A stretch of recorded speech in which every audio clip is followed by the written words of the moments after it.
scenario? Here we go, yo. Here we go, yo. So what's the scenario? The scenario is that we are going to talk about some claims right now, everyone. We're going to talk about some claims, what a claim is, what it does, why it's important. So yes, this is what we're going to do. This is what we're going to talk about. So the first thing, what is a claim, right? And I have a picture over here of a road, right? And a good way to think of your claim is it is the road map. Put that in quotes. The road map of your writing, right? The road map of your writing. It should guide you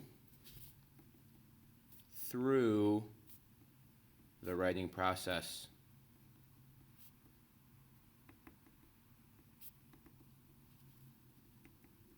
Right?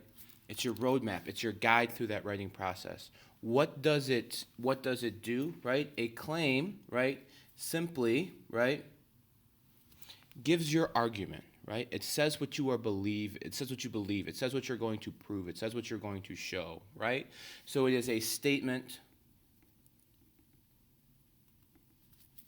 right, that details or says what you will, and put this in quotes, say. What you're going to say, right? This is my claim, right? This is what I'm claiming, this is what I believe, this is how I'm going to back it up, okay? So our claim, right, is really an important guide, right? And this is a good way to think of it, right? Depending on how familiar you are with a place, right, you may need a different level of roadmap, right? So if you live in Ann Arbor and you're familiar with Ann Arbor, you may not need a map to get around, so you may kind of be able to be a little bit looser, more creative, take different routes, right? If it's someplace new that you're going to, right, you may need to stay to that plan, Google Maps really closely, right, so you don't get lost, right? So a good way to think about it is think about how familiar you are with your writing, right? If writing is something that, maybe it's not your thing, that's cool, right? So then you want to have a really clear, really straightforward claim and stay focused, nice and simple, focused, right? If you are more familiar with it, right, you can get a little bit more creative, right, more relaxed, kind of change the way you're going to say it, get a little bit more complicated because you understand that place a little bit better, right? You know the back roads, you know the best ways to take, you know how to get through this and that, right? You know how to avoid the traffic on Washtenaw for when you guys drive one day. So that's a great way to think about it, okay? Now, when I say our claim, right, is our roadmap, right? It also guides our paper, right? So if we look at this right here, right, we see the word claim here, all along here, right? We see the word introduction here, right? Now, we'll talk about the great funnel of introduction and how this works, but our claims really have to do with our body paragraphs, right? And let's imagine for a second, right, that this color is all of the information that we're going to cover in our body paragraph. So everything that we write in our body paragraphs is that orange color. Okay, this is a visual for you guys on how a claim should work. Now, your claim, think of that as the boundary that guides what you're going to write about. So there's a couple things, right? When you're coloring, these are basic coloring lessons. You're going to throw back a coloring lesson from Mr. DiBiase. You're welcome. So what this is going to be, right, is your guide. So when you're coloring something, there's two big things that you want to do, right? So mistake number one, you do not want to color outside the lines. This is bad, right? Don't color outside the lines. And what that means is if something is not in your claim, right, you don't need to cover it. Don't talk about it. It doesn't have anything to do, right? If your claim is, this is a very simple basic, right? Dally and dairy are different because dairy has more responsibility, right? Don't talk about how dally and dairy are different because they grew up in different places, right? That doesn't have to do with your claim, right? The second thing that we want to do when we color, right, is let's say I did this, right? and I turn this in. Look at my coloring assignment. This would be the point that I would ask you a question, so if you want to answer in your head, think about answering in your head, right? We didn't get everything, right? We need to color this completely in, right, to get a good grade, right? And that's the same thing with our claims. If it's in our claim, we have to do everything possible to prove it, right? We have to do everything we possibly can to make sure all of those fine details are filled in, right? So with a claim, right, that's our guide. That's kind of our structure for our paper. We want to make sure that it's completely explained, right? But we also don't want to color outside those lines, right? So when we think about a claim, right, it is, right, our body paragraph should cover everything in the claim. But, oh no, typo, ignore that. But they should not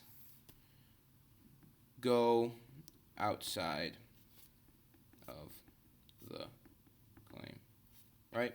So we've talked about what a claim kind of should look like in theory, right?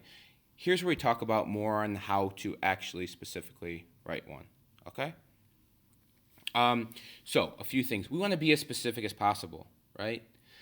So we want to, don't say, I will compare and contrast Pony Boy and Johnny, right? Say how you are comparing and contrasting. Write what their differences are, right?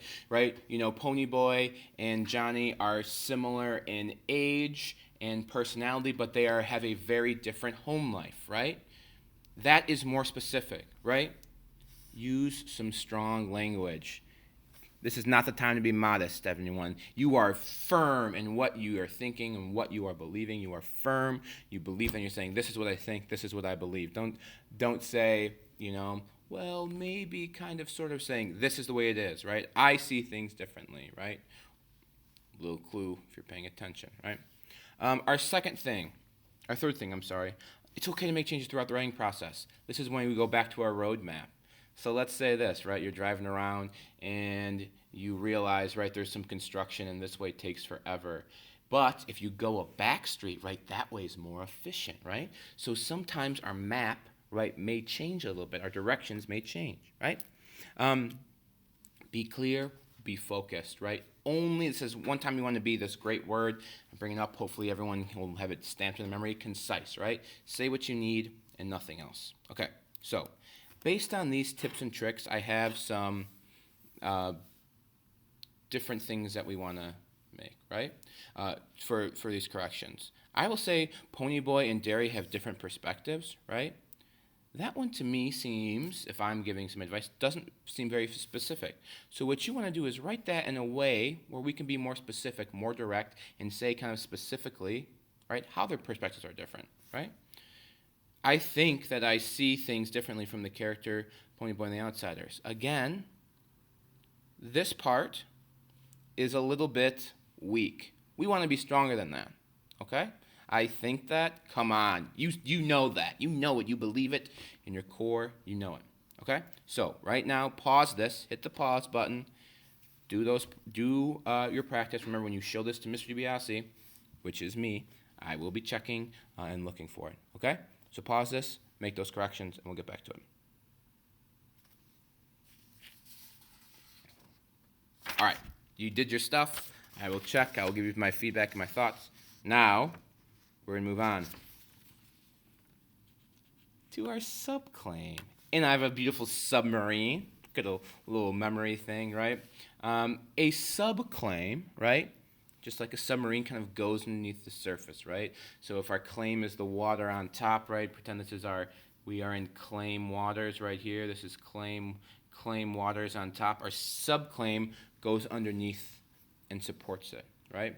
So a subclaim it's still a claim that helps to support your main claim, right?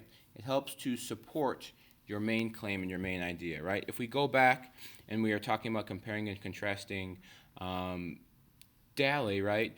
In our Daly and dairy, right? In our main claim, we may say they have different home lives, right? That may be part of our main claim, along with their different ages and they have different levels of responsibility, right? Those may be our three kind of comparisons and contrastings that we're making, right? So that's our main claim, but we want to make that a little bit more specific. So a subclaim for that part, again, it's something that's supporting it, would be something along the lines of, right? Daly and dairy have different home lives because one is very happy and healthy, and the other one is abusive, right? Again, not perfect. We would want to make that more concise, but just as an idea, right, to get underneath, right? So subclaims, when we talk about them, should help support your main claim / idea, but they should not introduce new information. Right? Introduce new information, right? So we don't want to be introducing new things with our subclaims, right? We have everything. Don't do too much, right? Don't be extra, right? Just stick with what you have, right? That's great. So a few things to remember. Pretty much everything that we talked about writing our claims can be applied to this, right? It's like a claim, only smaller, right? Remember those tips and tricks, right? And make sure it supports that main idea. So be concise, be straightforward, right? Make sure that in your paragraph, you cover all of those things, right? But that's what we want to do. Another good visual for you. So if you took the word claim, right, and did have this little science, right, this little writing, the science of writing, we zoomed in on it, we would see, right, that claim is made up of lots of different subclaims to support it, right? So by itself, each claim, right, doesn't work unless we have all of these smaller subclaims. So no matter what your claim is, there are always levels of subclaims underneath it, and if you want to do it, you could do subclaims and subclaims if you kept zooming in and in and in, right, to support those things, right? So this is what I want you to work on, and this is going to be our last thing, right? Take these claims, right? Although dairy and Daly may seem very different, they actually have many similarities, right? Extra period there. Wanted to emphasize that. What you want to do is make two subclaims that could possibly support this, right? Two subclaims that could possibly support this, right? So a subclaim that you may want to write would be one similarity that Daly and dairy have is, you fill that one in, right? That could be a subclaim, right? Because that goes underneath to help support our main claim, to help lift it up, right? The other thing, we talked about how they're different. You could write a subclaim about how people think they seem different. So if it's in your claim, right, remember we still have to address our differences. So finish this one underneath, right? If you need help, come see me, Mr. DiBiase. Okay, so this concludes our claim / subclaim notes, okay? Don't forget, you have hook notes, you have introduction notes. So if you've done one or the other of those, awesome, great. Finish the rest. If you've finished all of them, awesome. It is time to start writing. So head to Google Classroom and start writing. Awesome. Great. Thank you all.